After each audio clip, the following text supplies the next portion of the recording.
aucun doute. C'est bien le garage en gravier.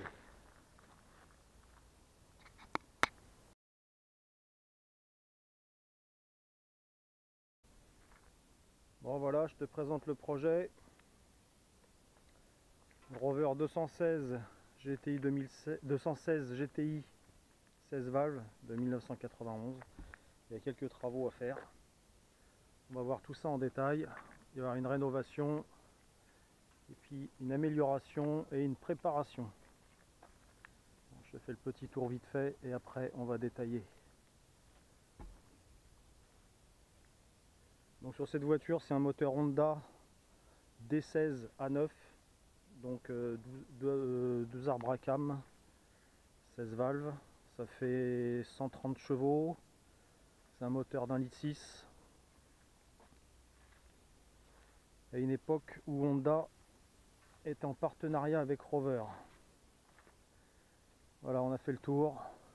Alors dans les détails, bon bah voilà, on peut voir il y a des défauts de carrosserie. Là ici c'est un peu rouillé. Bon, la carrosserie est vraiment en état moyen. Il y a ça qui va pas. Alors j'ai un haillon en plus que le vendeur m'avait donné, qu'il faudra que je change du coup.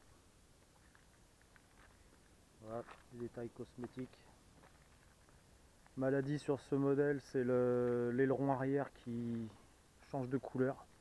Au lieu d'être blanc, bah tu vois, il est jaune pisse, donc ça fait un peu dégueulasse. Moi j'ai changé les feux arrière. Normalement c'est des clignotants orange. Et puis j'ai trouvé un gars qui habite à côté de chez moi qui voulait des clignotants orange. Donc on a fait un échange de feux et comme moi je voulais ceux-là, bah, c'était parfait. Opération 0 €.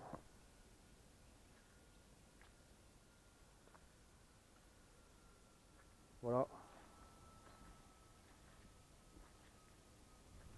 Après l'intérieur c'est pas trop mal pour ce genre de bagnole je trouve. Intérieur semi-cuir qui est en état correct, hein. On va pas dire que c'est top mais c'est pas non plus ce qui est de pire. Voilà. Les équipements de base. Il y a quand même les rétros électriques et des vitres électriques. On reviendra dessus plus tard. À l'arrière, bah, moi j'y loge largement. Je mesure 1,78 m et je suis pas serré derrière donc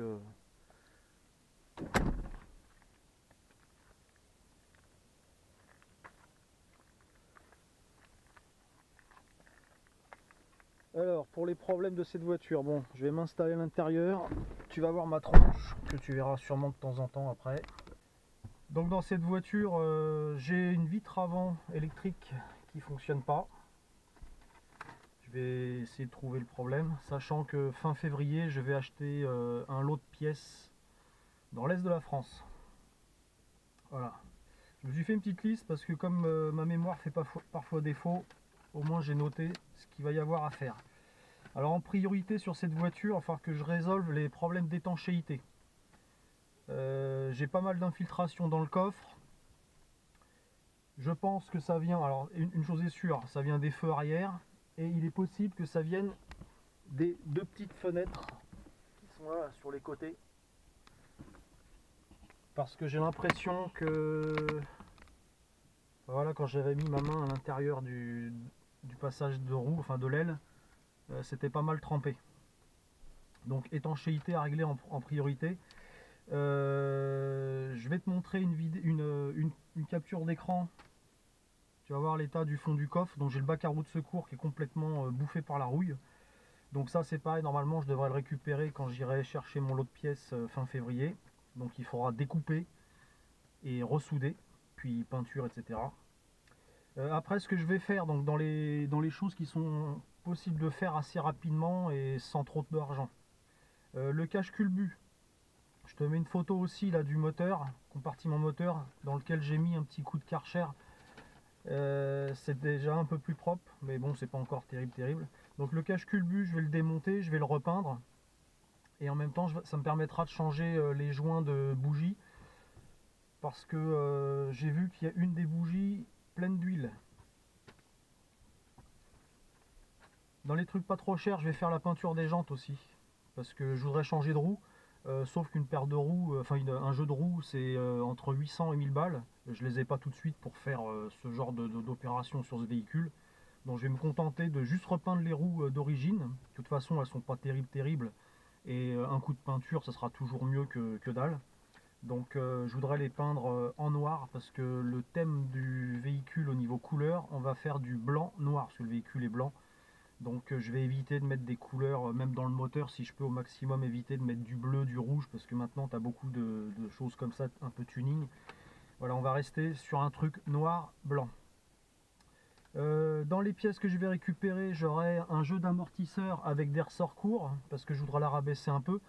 On a vu là tout à l'heure en faisant le tour qu'il y a pas mal d'espace entre le pneu et les ailes, donc visuellement c'est pas terrible. Il y aura une vidange avec son filtre à huile à faire. Ça fait partie de l'entretien normal voilà, sur ce véhicule, sachant que là, je suis devant le compteur, elle a 138 000 km. La courroie de distribution, elle a été faite il y a environ 5 ans, pour un total de, je sais plus, il faudrait que je regarde dans les factures, mais je te la rajouterai sur l'écran. Je crois qu'elle a 30 ou 40 000 km la distrib. Mais bon, apparemment c'est un moteur où, je sais plus le terme technique, si tu casses la courroie, en fin de compte les soupapes elles viennent pas taper dans les pistons, donc au pire bah, tu es en panne, mais tu pètes pas le moteur. Donc pour l'instant la courroie de distrib va rester en place, et puis on verra ça un peu plus tard. J'ai à l'avant droit, si je dis pas de bêtises, un cardan qui commence à gratter un peu, donc ça c'est prévu de le changer. Donc soit je vais changer le cardan complet, soit juste la tête. Il serait fort possible que je ne change que la tête, et puis quitte à en faire un, je pense que je vais faire les deux, comme ça je serai tranquille. J'ai un frein à main côté gauche qui ne fonctionne pas du tout. Tu tires le frein à main, la roue elle continue, enfin elle est libre. Donc j'ai essayé de resserrer l'écrou, mais ça n'avait rien changé, donc il va falloir que je me penche sur le problème. Je pense pas que ça vienne du câble, ou alors il est très détendu dans son usure. Mais voilà, je vais essayer de résoudre ce problème là. Et comme tu peux le voir derrière moi, il y a le ciel de toit qui pendouille. Donc ça c'est pareil, on va s'en occuper un petit peu plus tard. Comme ça se fait beaucoup sur les moteurs Honda, eh ben, je vais mettre un turbo. Voilà, j'ai fait pas mal de recherches sur internet, il m'en reste encore aussi pas mal à faire. C'est ce genre de moteur en stock, ça peut encaisser aux alentours de 240, allez, 250, mais 240 chevaux quoi. Donc moi je voudrais atteindre les 220, 230, voire 240, ça serait bien, histoire de rester dans un truc à peu près fiable, sachant que c'est pas un véhicule que je vais utiliser tous les jours de toute façon, et elle est pas vouée à faire du circuit, donc ça sera pour s'amuser un petit peu comme ça, et puis aussi pour le trip de faire ça quoi. Il faudra que je vérifie l'embrayage, parce que la pédale, je trouve qu'elle monte vachement haut pour trouver le point d'accroche. Donc il est possible que l'embrayage soit un peu fatigué, à moins que ça soit juste un réglage de tout ça. Peut-être que je passerai sur des parties de train arrière de CRX, à voir plus tard, hein. Ça c'est vraiment un point d'interrogation, parce que ça me permettrait de mettre d'autres amortisseurs et d'avoir plus de liberté au niveau du choix, parce que là en fin de compte, comme je disais tout à l'heure, nous sommes sur un mix Rover Honda. Il y a le train arrière qui est de Honda Concerto, le train avant je crois que c'est un train Rover, et on trouve quasiment plus de pièces, c'est très difficile pour trouver. Si tu veux prendre un kit amortisseur court, faudra chercher longtemps, et puis sinon c'est super cher, et pareil j'ai pas envie de mettre non plus 3500 balles dans un kit amortisseur. Attends, je te recale parce que j'ai l'impression que j'ai mal foutu la caméra. Putain, ça penche. Dans le lot de pièces que je vais acheter, j'aurai des freins avant de Rover 620 Ti. Donc d'origine sur cette voiture nous avons des disques en 262 mm, et sur la 620 Ti ce sont des disques en 282. Donc les étriers se montent normalement en lieu et place, les disques également. Donc ça sera à voir le moment venu, puisque j'ai pas cherché plus que ça. C'est le vendeur m'a dit que ça se montait. Maintenant, j'ai pas été vérifié plus que ça. Bon, au prix où il me vend les pièces, je vais prendre le kit et puis au pire, ça repartira sur le bon coin. Voilà. Ça permettra d'avoir un freinage un peu plus performant par rapport à la préparation turbo qui est prévue. Et naturellement, il y aura quelques modifications à faire au niveau du moteur. Par exemple les injecteurs, parce que d'origine, ils risquent d'être un petit peu limite pour passer de 130 à 200 et quelques chevaux. Je sais pas encore qu'est-ce que je vais mettre. Je pense que ça sert à rien d'avoir des 800 ou des 1000 cm3. À mon avis, des 5 à 600, ça devrait suffire. Voilà, je prendrai plus de renseignements à ce moment-là, mais je pense partir sur ce genre d'injecteur. Après, là, ce qui va me poser problème, ça va être la partie calculateur. Moi, en électricité, électronique, je suis une quiche totale. J'y connais absolument rien et j'essaye de faire des recherches, je ne comprends rien. Donc, j'ai trois choix possibles. Soit je passe sur un Speeduino, donc c'est un machin, c'est open source, tu fabriques tout toi-même, tu as tous les composants, machin, la carte mère, enfin la carte avec tous les trucs pour souder, et après tu fais toi-même ta programmation, etc. Sachant que ce qui me gêne un peu là-dessus, c'est que j'ai tout à faire au niveau câblage, et ça m'emmerde un peu. La deuxième solution, et c'est peut-être plus là-dessus que je vais partir, mais pour l'instant ça reste encore en point d'interrogation, ça serait de partir sur un EcuMaster DET3. Alors c'est pas un vrai calculateur, c'est ce qu'ils appellent un piggy bank. J'ai vu ça sur la chaîne Le Garage Noir. Il a fait ça sur sa Fiat et sur sa Mazda. Donc il y a quelques fils à tirer. Je pense qu'à ce niveau-là, je devrais m'en sortir. Il suffit juste de repérer les bons câbles et puis de tout remettre dans la prise. Et après, la dernière solution, ça serait d'avoir un boîtier Honda. Bon, ça serait l'idéal. Un boîtier Honda reprogrammable avec une petite prise USB sur le côté pour ne pas avoir à enlever le chip et le remettre sans arrêt. Voilà, c'était le truc qu'on faisait dans les années 90. Aujourd'hui, on a des ordinateurs avec des câbles, etc. C'est beaucoup plus rapide. Donc, à voir, mais ça reste une solution qui, à mon avis, est assez coûteuse. Et je voudrais rester sur un budget global assez entre guillemets low cost. Donc comme je le disais tout à l'heure, plus tard je voudrais bien changer les jantes, mettre des jantes alu. Alors je suis pas arrêté sur un style précisément, j'en ai vu quelques-unes qui me plaisent bien. À coup sûr ça sera une couleur sombre, donc soit du noir, soit du gris anthracite, enfin voilà dans ces tons là pour respecter le thème blanc-noir. Je vais récupérer dans les pièces fin février un pare-choc avant de Rover 220 Turbo que je trouve plus joli que le pare-choc d'origine sur celle-là. Et sinon j'ai aussi des vues sur les pare-chocs des 216 cabriolets des années 95-96, enfin voilà à partir de ces années-là. Pareil, il faudrait qu'un de ces quatre je te montre une photo. Et ceux-là aussi, je les trouve beaucoup plus sympas que celui d'origine. Pour revenir sur la préparation moteur, naturellement, il y aura un échappement à modifier, enfin à changer.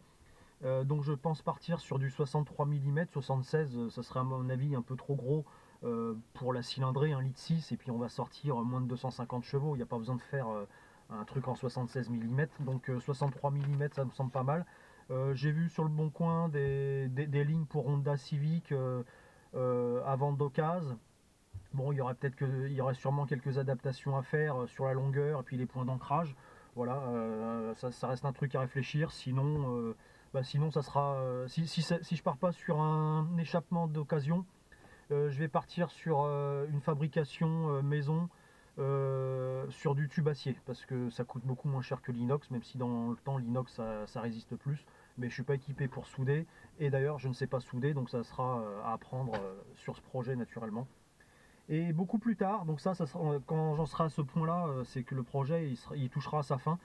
C'est de refaire une peinture complète, une fois que tous les défauts cosmétiques, carrosserie auront été réglés. Et puis je voudrais bien mettre des vitres teintées. Donc dans tout ce que je te cite depuis tout à l'heure, je sais pas trop dans quel ordre, dans quel ordre ce sera. Peut-être que les vitres teintées viendront avant la préparation turbo, je ne sais pas. Ça sera au fur et à mesure, comme je te disais. Je voudrais partir sur un projet low cost. Ça se fait de plus en plus. J'ai été entre guillemets influencé. Quand je dis influencé, c'est pas que je veux faire du copier-coller, mais je regarde pas mal de chaînes YouTube françaises. Je regarde aussi quelques-unes anglaises, australiennes et américaines, mais on va parler des Français. Et je les ai classés dans l'ordre alphabétique pour éviter de dire qu'il y en a un qui est plus que l'autre, sachant que dans le lot, il y en a quand même certains que je préfère à d'autres, hein. Donc je t'affiche ça sur l'écran, tu vas voir la petite liste. Je me dis qu'il y en a certains qui sont pas du métier tout comme moi et qui arrivent à sortir des petits projets sympathiques, donc pourquoi pas essayer de faire la même chose. Ouais, j'en ai pas parlé, mais je suis pas mécano, je suis pas carrossier, et je suis pas youtubeur. Donc moi j'ai un métier dans la vie, je bosse 5 jours par semaine comme beaucoup de personnes, j'ai pas que la voiture comme hobby, donc ça sera vraiment sur du temps libre. Je fais du sport qui me prend 5 à 10 heures par jour. Le sport, c'est du vélo, donc c'est assez chronophage, hein. Quand tu es parti pour faire 100 bornes, tu es parti pour 3h30, 4 heures, enfin plutôt 4 que 3. Voilà, donc c'est 3 à 5 entraînements par semaine que je fais. Donc tu vois, c'est une dizaine d'heures par semaine d'entraînement. Tu rajoutes à ça ta semaine de boulot. Je fais aussi des travaux à la maison, du bricolage, je fais du jardinage, et il faudra trouver quelques heures pour bricoler la voiture. Donc ça sera vraiment sur le temps libre, et je ferai en fonction des priorités, que ça soit à la maison, que ça soit pour le sport, etc. Donc la voiture ne viendra pas devant tout ça, ça sera en plus. Donc là-dessus, je garantis pas qu'il y aura une vidéo tous les 3 jours, je garantis pas qu'il y aura une vidéo par semaine, je sais même pas s'il y en aura une tous les 15 jours, puisque ça sera en fonction de l'avancée des travaux. Je vais pas te faire une vidéo parce que j'ai changé 3 écrous, quoi. Hein, quitte à faire une vidéo, j'essaierai de faire des vidéos qui soient assez complètes, histoire que ça serve à quelque chose. Voilà, et puis qu'est-ce que je peux te dire d'autre pour l'instant, je crois que c'est à peu près tout. Et bah, si la chaîne te plaît, bah, j'espère te revoir assez souvent. Tu peux mettre des commentaires, tous les commentaires sont bienvenus. Par contre, ouais, évite les insultes et machin, dire que je suis une merde, même si c'est peut-être vrai, mais voilà, ça fait jamais trop plaisir. Et comme je te l'ai dit tout à l'heure, je suis pas du métier, donc il y aura sûrement des mecs qui font ça mieux que moi. Il y en a sûrement qui le font pas parce qu'ils veulent pas se lancer, mais moi je vais essayer, tout simplement. Donc je te dis à bientôt, et puis si d'autres choses me reviennent, eh ben, je reprends la cam. Tchuss.